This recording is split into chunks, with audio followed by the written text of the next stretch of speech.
Hello everyone, and welcome to Christian Emotional Recovery, the YouTube channel. If you haven't had a chance to, please go ahead and click on the subscribe bell and subscribe to the YouTube channel. You can get things on this channel that you cannot get on the regular podcast. You can get information, you can get inspiration, you can get education about trauma, about healing from narcissistic abuse, childhood emotional neglect, emotional abuse, and other forms of trauma. So if you haven't, go ahead and click on the subscribe bell.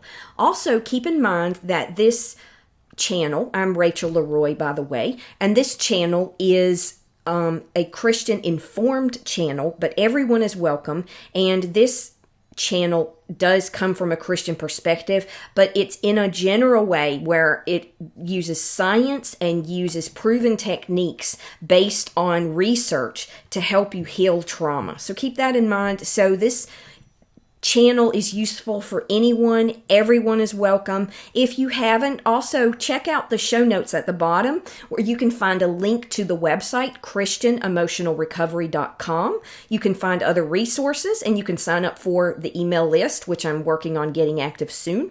Also check out the Christian Emotional Recovery Trauma Survivors Unite Facebook group. Just type that term in and you will find the group, and you can go there to get support and to get community. And I also post Monday memes, which are inspirational and healing memes to help you heal trauma. And we also have discussions where people will post questions. So if you have a question or a concern and you need support, you can get it there as well. Also keep in mind that I'm the only administrator of the Facebook group right now, so sometimes it can take a day or two for me to get to things, so thank you for your patience. In the future, I would probably get some volunteers to help be administrators in the group once it continues to grow.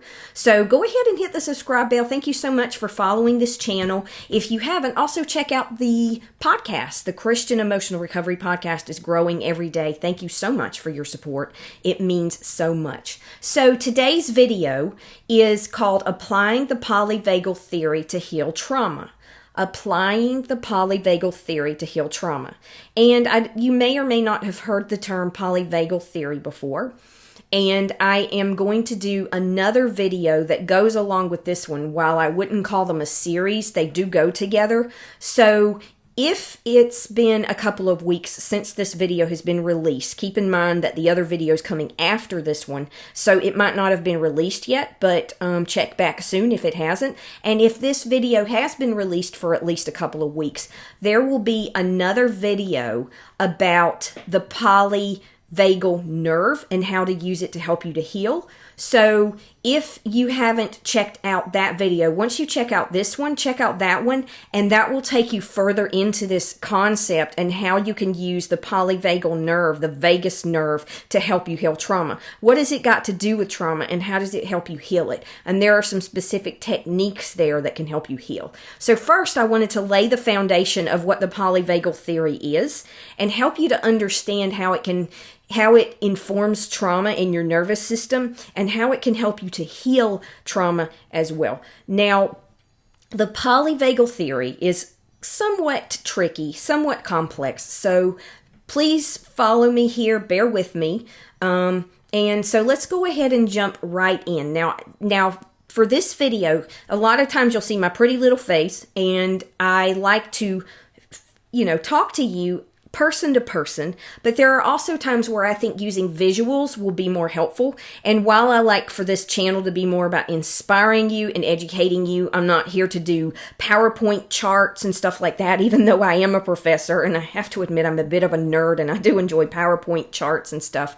The point is, this is something where I'm using visuals to help you understand it better, because the concepts can be complex and many people like me are visual, and so it can be helpful to have some videos that show visuals and help you understand certain concepts better. So I've created visuals for this particular video and for the polyvagal nerve video that you can find in a couple of weeks, or if you check it out after that. Okay, so let's go ahead and jump in. First of all, the polyvagal theory helps you understand how your nervous system works, how trauma gets stuck in the body, why you can't just think your way out of trauma. We've all heard that one before, right? Just believe, just think, just have faith, just pray. Well, if you have trauma stuck in your body, generally speaking, you don't heal that way. I'm not saying it can't happen, but generally speaking, you don't heal that way. And if you're like me, you got years and years of condemnation from yourself, from people at church, from family members, and from other people saying, well, you just don't have enough faith. You're not praying hard enough.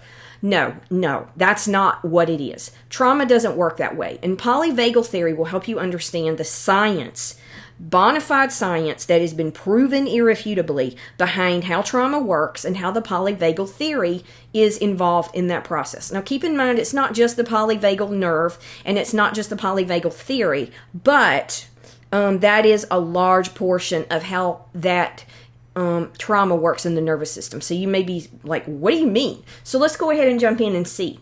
The polyvagal theory also helps you understand how you can find ways to heal trauma by targeting it in the body. Understanding this system will help you know why trauma gets stuck in the body, and you can become aware of these states and start practicing specific ways to stay in a regulated state. And regulated just means balanced, healthy, calm, in that state where you want to be more of the time, healthy and calm. So it's where you feel safe. So this will help you release trauma from your body, recondition your body, brain, mind, and nervous system into a relaxed state, and help you understand what is going on inside of you with trauma. The polyvagal theory, like I said, can be a bit tricky, so bear with me. But what it amounts to is the body has a series of nerves that are each responsible for different functions in the body. The vagus nerve, V-A-G-U-S, the vagus nerve regulates organ function in the body like digestion, circulation, and respiration or breathing, as well as your heartbeat, coughing, sneezing, swallowing, and the gag reflex. So the vagus nerve is absolutely essential to your survival and absolutely essential to the balance and homeostasis of your body.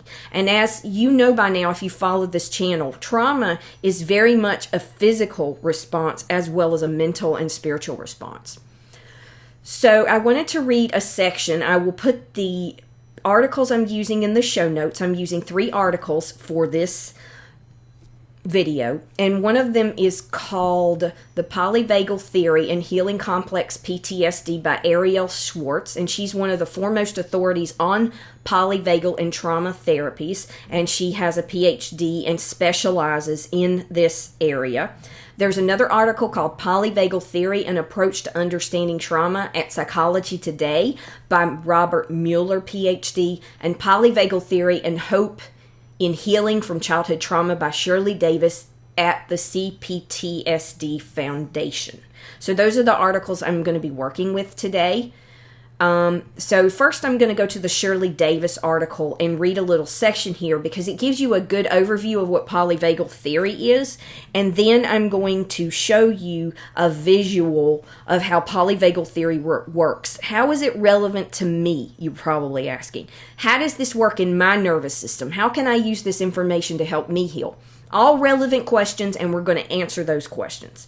So let's look at the Shirley Davis article first. A revisit of what polyvagal theory is in the CPTSD article by Shirley Davis. It says the vagal nerve is the longest cranial nerve controlling a human's inner nerve center, the parasympathetic nervous system. So that's the nervous system. There's 2, we'll get to that in just a minute, but basically the vagal nerve is in the part of the parasympathetic nervous system, which is part of your overall nervous system. It oversees a vast range of vital functions communicating sensory input from outside triggers to the rest of the body. So knowing and understanding this information will help you understand polyvagal theory and how it can help you heal. It says polyvagal theory emphasizes the evolutionary development of 2 systems within the nervous system.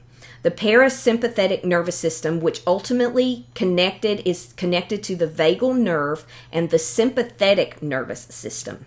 Each has its own function and cause the body to react differently before, during, and after a traumatic or stressful event. If these two systems become damaged from excessive and recurrent trauma, a breakdown occurs and mental illness such as CPTSD and anxiety disorders may result. But the good news, this is me talking now. The good news is that there's a lot of research based on neuroplasticity, which means basically that you can create new neural connections in your brain and that you can change and you can grow and you can learn even as an adult. That through neuroplasticity and working with and doing repetitive exercises of healing, you can actually push that trauma back out through your neural network and heal, and your response will become more regulated as it should be, as God meant for it to be. Then it goes on to say the sympathetic nervous system gets the body ready for fight, flight, freeze response. With the fight or flight response, the sympathetic nervous system begins revving up the heartbeat and blood pressure and stealing blood from the body to make muscles ready to run. So it's a survival mechanism. We need it. We don't generally get chased by saber-toothed tigers or bears anymore, generally. But anyway, if there's any perception of danger, that gets going. So if you experience a lot of trauma, that's going to be going on in your body a lot because your body's not going to know how to shut down. And your body will flood with cortisol. And if you know anything about cortisol, that can cause health problems. It's a necessary part of our survival, but it gets put into overload if you've experienced a lot of trauma. Then it says if there is nowhere to run and no hope to escape, the sympathetic nervous system will cause that person to freeze or collapse. Both are forms of disassociation. And then it says the parasympathetic nervous system is a calming force that, when kicked in, allows the heart rate and blood pressure to lower, calming down the body after a traumatic event. So this is my ideas again. An example is if when we're dying, this is kind of right in your face. But when we're dying, the parasympathetic nervous system often gets into overdrive because it's helping us to cope with that, quote, sting or shock of death. It helps us to be calm when we go through that experience. And so if an animal knows that they can't get away and they know they're going to get eaten, I don't mean to, just talk about anything triggering or disturbing, but this is part of nature, then they will shut down using the parasympathetic nervous system so that it kind of numbs them, if that makes sense. I won't go into any more detail about that because if you're like me, I love animals and it's hard for me to watch those nature shows where lions are eating antelopes. I know it's part of nature. I don't blame the lion, but it's hard to watch. Yeah. So it says, if the sympathetic nervous system is hyper-aroused, then the body suffers from lack of adequate blood supply as the person is always ready to flee or fight. This damages the person's ability to calm down after being triggered by something that even barely resembles the danger that damaged their sympathetic nervous system. If the parasympathetic system does not kick in appropriately, the body suffers because the blood pressure can suddenly drop, leading to fainting and other physical problems. So in other words, some people who have experienced a lot of trauma, and you can experience both, but some people who have experienced a lot of trauma are in fight or flight all the time. The smallest little thing can trigger them, and it's not their fault. It's not your fault because your nervous system has been overstimulated and it doesn't know how to come back into that balance. Other people, they will disassociate and numb and just collapse. And in some cases, that's where people can't get out of bed because they're so depressed, or they're just curled up in a ball and can't do anything, either figuratively or literally. Most people that have trauma have a combination of these, and it is possible to kind of do both at the same time because you can have like a panic attack and then curl up in the bed in a depressive episode. So sometimes it can be both. So you want to find that balance of being in the middle. Now I want to make a note. It is part of your body's functioning to have both of these modes. And these modes are healthy and necessary in certain circumstances because they alert you to danger, whether it's literal physical danger or maybe somebody who is toxic, you start having red flags. That could be the fight or flight triggering just a little bit to let you know there's danger. And so these systems are necessary and even healthy. And there might be other times when you're just so tired you just shut down, or you have a health issue and your body needs to restore itself. So these modes are part of our body's way to help us to come back into balance, to create homeostasis, which is what that is. So keep in mind that those are healthy and they're not bad in and of themselves. It's just that a lot of times we get stuck in these modes too much, too often, too long, and we can flood our bodies with cortisol and cause health problems and autoimmune problems, and there's all kinds of research to back that up. So now I want to show you a visual of polyvagal theory so you can understand how all this comes together and see it like in front of you. And I think that'll help you to understand it better. All right, so this is a visual of polyvagal theory that I created myself. Please keep in mind that you can go and Google polyvagal theory and then look at images. So you know how on your computer you'll type something in, Google it, and then it's got like articles, news, videos, images, shopping. Just go to images and look through, and you'll see other people's interpretations of polyvagal theory. I just have one here that I wanted to try to make as simple and as straightforward as possible. And as a teacher, I really feel like I can do that to show you how this works. But polyvagal theory is the states of the nervous system and how they respond to stress, stimuli, and trauma based on the vagus or vagal nerve function, okay? And so overall, you have the nervous system. You know what the nervous system is. It regulates your neural pathways, it regulates mood, it regulates responses to stimuli, it regulates your brain. Your brain is part of it. Consider the brain the control center of your nervous system. And the autonomic nervous system is what regulates your states. And your states are, now I have these in a certain color on purpose, and the states are in yellow. That's where you're deactivated, that's where you are hypo-aroused, you shut down, you freeze. And then in red, that's where your hyper-arousal happens, that's where you have fight or flight, that's where you're overstimulated and overwhelmed and you're in survival mode. And then the ideal state you want to be in is where you're balanced, you're in a window of tolerance, you're regulated, you're calm, and you feel safe. Okay? So let's look at these three states. First, let's start with when you're in fight or flight. When you're in fight or flight, you will feel like you're overwhelmed.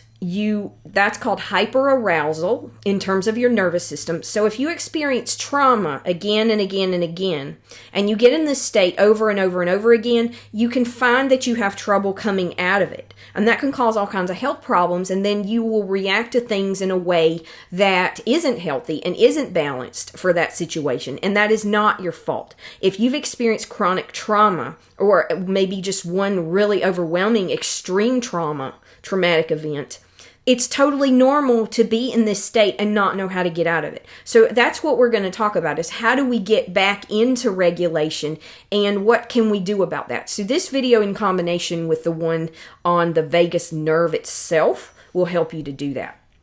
But it's good to understand how the system works so you can learn to manage your system. Now, the state that this is in is sympathetic, and that system is what activates fight or flight, the sympathetic nervous system. It causes hyperarousal and fight or flight, and that's when you might have any of these or any combination of these. Dysregulation, fear, anxiety, activation, anger, frustration, agitation, and overwhelm. And it is normal to be in this state at times because that's part of life. Like I've said, it's normal that you need all three of these states, because if you have somebody who is creating red flags for you, having just a little bit of fight or flight that lets you know that there's something wrong is a good thing. It protects you. So these systems are normal and necessary and even healthy at times. If you're in a situation where a robber holds up a bank and you get in fight or flight, that's a good thing. It makes you alert so that you can stay safe and keep the people around you safe. And the same is true for shutdown. There are times when your body may need to restore itself after a physical trauma or after an illness, Or there might be times when there's something that happens that's so traumatic, you have to shut down and gradually come back to accepting the reality of that. So these systems are there to protect us, and they are normal. However, if you're a survivor of severe and or chronic narcissistic abuse, childhood emotional neglect, emotional abuse, or adverse childhood experiences, you might get stuck in the fight or flight state more of the time because your vagus nerve and nervous system have trouble shutting these down because they're so used to being in that state. So this is how trauma gets stuck in the nervous system and creates complex trauma or CPTSD. Okay, so that's fight or flight. That's how that works.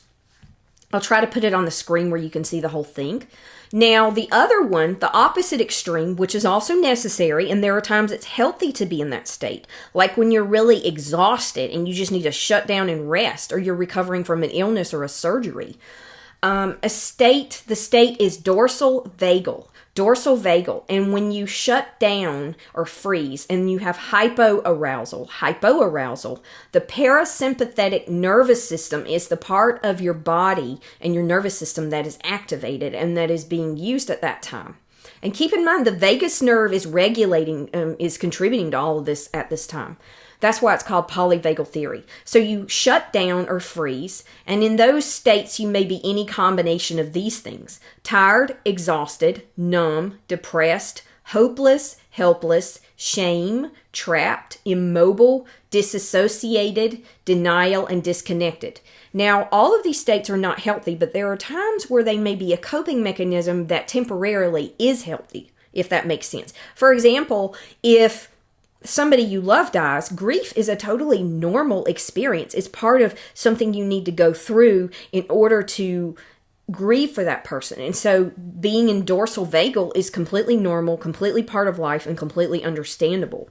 And so it is normal to be in this state at times. It's part of life. However, if you're a survivor of severe and or chronic narcissistic abuse, again, childhood emotional neglect, emotional abuse, and or adverse childhood experiences, you might defer to this state to avoid strong emotional reactions or as a survival mechanism because your nervous system is trying to protect you and put up a wall. So if you're in fight or flight all the time, your body may shut down because it just can't handle things anymore. And that's also normal and part of your body protecting the nervous system and protecting you and protecting your emotions. Emotions can be so overwhelming that we need to deal with them a little bit at a time. A lot of spiritual and healing and psychological teachers will tell you that you need to try to deal with as much trauma at once. I do not agree with that. I think that can re-traumatize you, and I actually have a video on 10 ways to avoid re-traumatizing yourself when you're trying to heal. I'll put that in the show notes. 10 ways to avoid re-traumatizing yourself when you're trying to heal. And if you want to know more about why you should not overwhelm yourself when you're healing your trauma, you should do it a little bit at a time. That video will give you a lot of specific insights. But sometimes we can get stuck in this state, which can be the opposite end of CPTSD. So it's still complex trauma, but it's just the opposite end of where you're shut down. Now, the place you want to be in the most, keep in mind you don't want to be there all the time because there are feeling your emotions and living the full spectrum of life is healthy, and that's part of life, right? But the place you want to be the most time is in ventral vagal state. And that is the system that's activated is the parasympathetic nervous system. But it's in that window of tolerance. It's called the window of tolerance. And that's when you're regulated. That's when you're communicating with people. That's when you're connected. That's when you feel safe. That's also when you experience social engagement, progress, peace, calm, you're able to think logically, you're able to be productive. Now, you can be in fight or flight and be productive, but that's not a healthy kind of productive because you're like a headless chicken. In this one, you're calm and you're in control, and so you're sort of like that poem, I am the master of my fate, I am the captain of my soul. I forgot exactly, but there's a poem like that. And then you're grounded, you're mindful, you're compassionate, you're full of love. You're able to love other people and love yourself and love God. You're full of joy and happiness more in this state. And so that's where most people prefer to be even though all the states are necessary. But you want to be there more of the time in order to be balanced and healthy and to heal your trauma. So this is the ideal state where you are in your window of tolerance and you're most functional for everyday life. As your healing work continues around trauma and you learn about your states, you will do active practices to return to regulation, and you'll be in this state more and more as you heal. That's the key right there. That's the key. That's how you will be able to overcome trauma and heal it in your body. You have to go through your mind and your body, both, in order to heal trauma, to get at the root of it. But the ideal state, to be able to be in regulation more, the more you are in regulation, the more is a result of your healing, a direct result of your healing. All right, so there is an overarching sort of concept of the polyvagal theory that Deb Dana is one of the foremost authorities on polyvagal theory as well, especially in teaching it and using it to heal the body.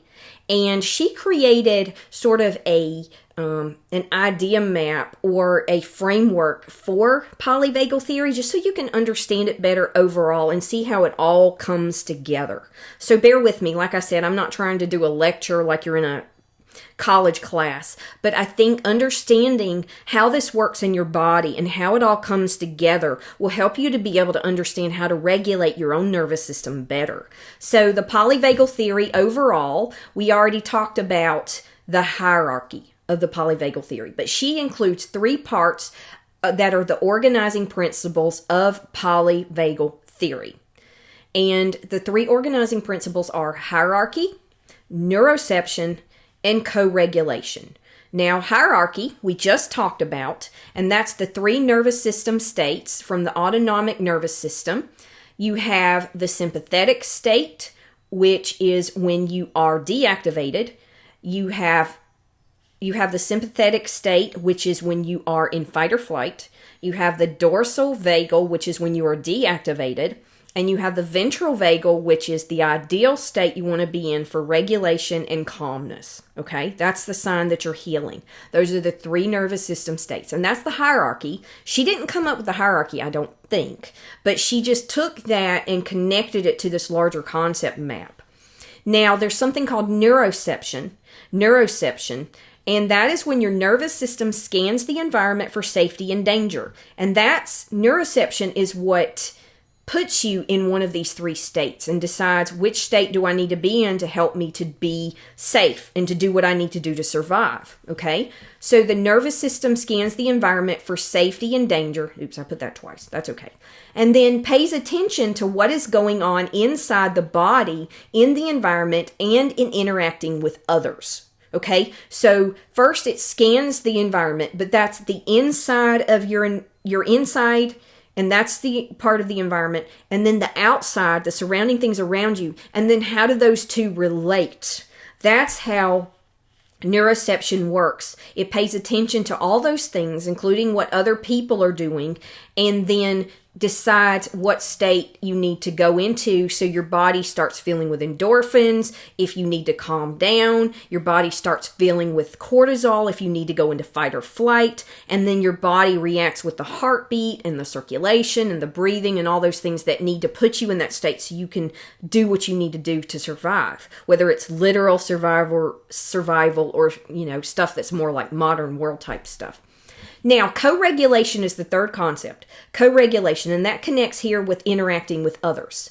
There is a biological need to connect with other people to survive. That is how vital it is to have relationships with other people. Now, there's a lot of ways you can do that. You can have a relationship with a family member, a friend, even a therapist in a professional setting can be good, and you can also have pets. There's a lot of ways you can co-regulate. But there is a biological need for connection to survive, because in the caveman days, the old days, and some cultures are still like this, you need to be part of a tribe or a village in order to have food, to have companionship, to reproduce, and those are all part of survival in the natural world. And so being around others who are well regulated themselves regulates our nervous system. It doesn't take a genius to know that. It doesn't take a lot of research, even though there's tons of research to back it up. But being around people who are calm, who are healthy, who put green flags in front of you, meaning, yes, this is good, this is healthy, this person is safe, versus red flags, that's a good thing. So you want to seek those people out and those situations out. And you can even co-regulate by watching videos of healthy people and learning things from healthy people online. Even though an in-person relationship is ideal, talking on the phone, doing a video chat, all of those are legit ways. Even Facebook, in a healthy way, is a good way to create co-regulation. So keep that in mind. Having a pet, going into the natural world, you can co-regulate with your environment if it's a calming and healthy and safe environment. So keep that in mind as well. So find ways to co-regulate with other people, places, things, and animals, especially people, is very healthy. And I would argue too, as Christians, that co-regulating can also happen in our relationship with God by meditating and practicing on God's presence, by reading scripture, by praying, by just feeling God's presence when we're in nature or when we're just having our quiet time with God. That is also co-regulation. So this is the polyvagal theory. This is how it all comes together. And these three states are the three states that are how trauma works and how overcoming trauma works as well. So I wanted to go over some solutions. What do you do? It's one thing to tell you to try to be in the calm state more, to do the healing work. That's what this channel is all about. All of that helps you to go back into that ideal regulated state, ventral vagal. But I'm going to go over 3 solutions in the Ariel Schwartz article that I mentioned earlier, and those will give you just a couple of solutions that can help you to get started on regulating your nervous system and coming back into that regulated state of ventral vagal. Okay, so let's look at that article real quick here. So 3 solutions that Ariel Schwartz, like I said, she is an expert on polyvagal theory. And I've actually followed some of her work. And under the article that she wrote in CPTSD Foundation as well, it's a different article though than the Shirley Davis one. The takeaway, she says, healing from CPTSD, which is complex PTSD, involves recognizing that there is another way to live. You are not doomed to repeat patterns of your past. You can use the polyvagal theory to help you heal from CPTSD using the following important steps. And keep in mind, these are just 3 she listed. There are dozens more, but these are some of the basic ones. Self-compassion. Develop a self-compassion for your symptoms. Recognize the physiological, somatic, basis of symptoms and why you cannot simply think your way out of trauma reactions, which is what I've been talking about this whole time. You can't just think your way out of this. You've got to get in the body. You've got to get to the root of it. You've got to deal with it from that place. The somatic therapies, which is body work, are the most effective. Now, the other stuff is necessary, like journaling and talk therapy. That can all help. Venting to a friend. But the somatic work is where it's primarily at.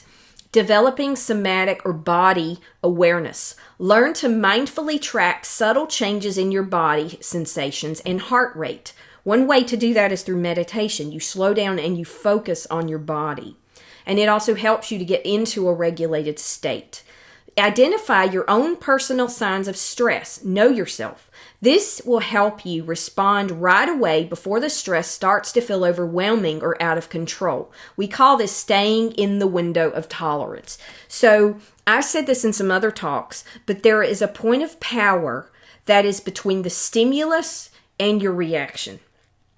That space between the stimulus or the thing that happens and your response or reaction to it, that is where you need to be aware. And that's really, really hard at first.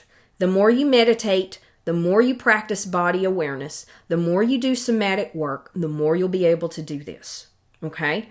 So I'm not going to get into the details of it, but there's a lot of ways that you can develop somatic and body awareness. And those somatic therapies, somatic healing, and somatic and body work healing for trauma are ways to do that. And one that I recommend highly is meditation, Grounding and body scans. Meditation, grounding, and body scans help you to become more aware of your body's states so you can stay in that window of tolerance. Keep in mind, though, that sometimes when something happens, you need to have fight or flight. You need to shake. You need to let that work through your body. That's how an event doesn't create trauma. So there's a balance there. That doesn't mean every little thing that happens, though, you need to go into hyperarousal. That's not healthy. It's those big traumatic things that you need to let that come through your body. Let your body shake. Let somebody witness that with you and keep you safe if possible. If you see somebody in that state, just hold their hand or be there with them and tell them it's okay. It's okay to feel this way. If you're a safe presence and you are an embodied presence for them or for yourself, or you let God do that for you when you're in that state, you will not be as traumatized after it because you will have let that stuff come out through your neural network, you see? Now, the third one that Ariel Schwartz talks about is practicing attentional control, control through attention. Practice focusing your attention on specific cues in your environment that remind you that you are safe now. For example, I look around and I'm in my office. The sky is blue, the wind is blowing, it's cool outside, it's like 70 degrees. I'm alone, I love to spend time by myself. It's quiet. So what in your environment reminds you are safe? It might be that your dog is lying at your feet or your cat's in your lap purring. It might be that you know that your spouse that you feel safe with and that you love is at work and that he or she will come home, or that you're at work and you know that you'll come home and see your kids this evening. It can be a lot of things, but what makes you safe? What realities around you make you safe? Look around your room. Notice the light filtering through the window, a piece of art that you love on the wall, or how it feels to be reading this article. You can also listen to your favorite piece of music, hold an object in your hand, or notice a calming scent of an essential oil, for example. She says, remember, you are myelinating the neural pathways of your social nervous system every time you feel safe. That means making new neural connections, connecting to another person, or compassionate towards yourself. Each time you practice strengthening your social nervous system, it will become stronger, and regulation will become more dominant, which is healing your trauma. That's me. She says you can change your physiology one day at a time, so a little bit at a time. And over time, it will become easier to connect positive states and override defensive associations with post-traumatic stress.